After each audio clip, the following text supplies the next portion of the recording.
సదాశివసమారంభాం వ్యాసశంకరమధ్యమాం అస్మదాచార్యపర్యంతాం వందే గురుపరంపరాం. జ్యోతిషశాస్త్రాన్ని భావితరాల వారికి ప్రసాదించిన ఋషుల యొక్క పాదపద్మాలకి నమస్కారం చేసుకుంటూ, అలాగే నాకు ఈ జ్యోతిష విద్యను నేర్పిన గురువర్యులు జ్యోతిష బ్రహ్మ కీర్తిశేషులు శ్రీ ఈరంకి సూర్యనారాయణమూర్తి గారు, సూర్యశ్రీ దైవజ్ఞ గారి యొక్క పాదపద్మాలకి నమస్కారం చేసుకుంటూ, ఓం శ్రీ మహాగణాధిపతి నమః, శ్రీ గురుభ్యో నమః, హరి ఓం. వీక్షకులందరికీ నమస్కారం. మీనరాశి వారికి ఈ వారం సాధారణమైనటువంటి గ్రహస్థితి గోచరిస్తూ ఉన్నది. ఈ రాశి వారికి ఏలినాటి శని దోషము, జన్మరాశి యందు రాహువు, కుజుడు, బుధుడు ఉన్నటువంటి దోషము, అలాగే గురుబలం తగ్గడం, ఇటువంటి విషయాలు కొంత ఇబ్బందికరంగా ఉంటే, ఈ రాశి వారికి 2వ స్థానమందు శుక్రుడు అనుకూలించేటువంటి గ్రహంగా ఉన్నారు.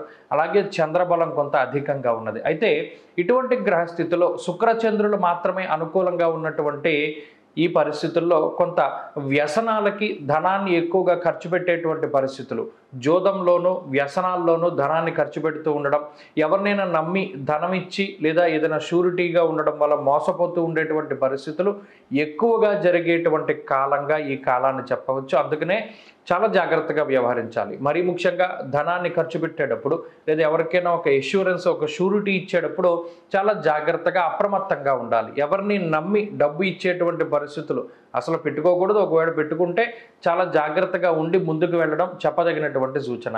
అలాగే ప్రత్యేకించి ఏదైనా కన్స్ట్రక్షన్స్ చేస్తూ ఉన్నప్పుడు లేదా ఏదైనా పెట్టుబడులు పెట్టవలసి వచ్చినప్పుడు పూర్తి స్థాయిలో దానిలో పెట్టుబడులు పెట్టకుండా, డబ్బులు ఇవ్వకుండా సగం వరకు డబ్బు ఇచ్చి ఆపుతూ ఉండడం, లేదా అవసరం మేరకు మాత్రమే మీ ఇన్వాల్వ్మెంట్ ఉండడం చెప్పదగినటువంటి సూచన. ప్రత్యేకించి ఈ గ్రహస్థితి వల్ల, అనగా ఇప్పుడున్నటువంటి వాతావరణం వల్ల హీనత్వం, దుష్ట సంసర్గో, మనస్థాప శిరోవ్యధ, అనగా తలపెట్టినటువంటి ప్రతి కార్యక్రమము కూడా ఏదో ఒక తలకాయ పూటగా మారుతూ ఉంటుంది. ప్రత్యేకించి ఏదైనా ఒక పని మీద మీరు వెళ్ళినప్పుడు గతంలో చేసినటువంటి పనుల తాలూకు ఇబ్బందికరమైనటువంటి విషయాలు అవి పదే పదే గుర్తుకు వస్తూ ఉండడం, లేదా ఏదైనా ఒకళ్ళతో మాట పట్టింపు వచ్చిందనుకోండి, గతంలో ఉన్నటువంటి విషయాలను అవి తవ్వి తీసుకురావడం, లేదా ఏదైనా ఉద్యోగ విషయంలోనో వ్యాపార విషయంలోనో ఎవరైనా మీకు సహాయం చేద్దాం అనుకుంటే వేరే ఎవరి జీవితాల్లోనూ జరిగినటువంటి సంఘటనల ఆధారంగా ఆ సహాయం మీకు రాకపోవడం లాంటి అంశాలన్నీ కూడా ఇలా చాలా విచిత్రమైనటువంటి పరిస్థితులు ఉన్నాయి.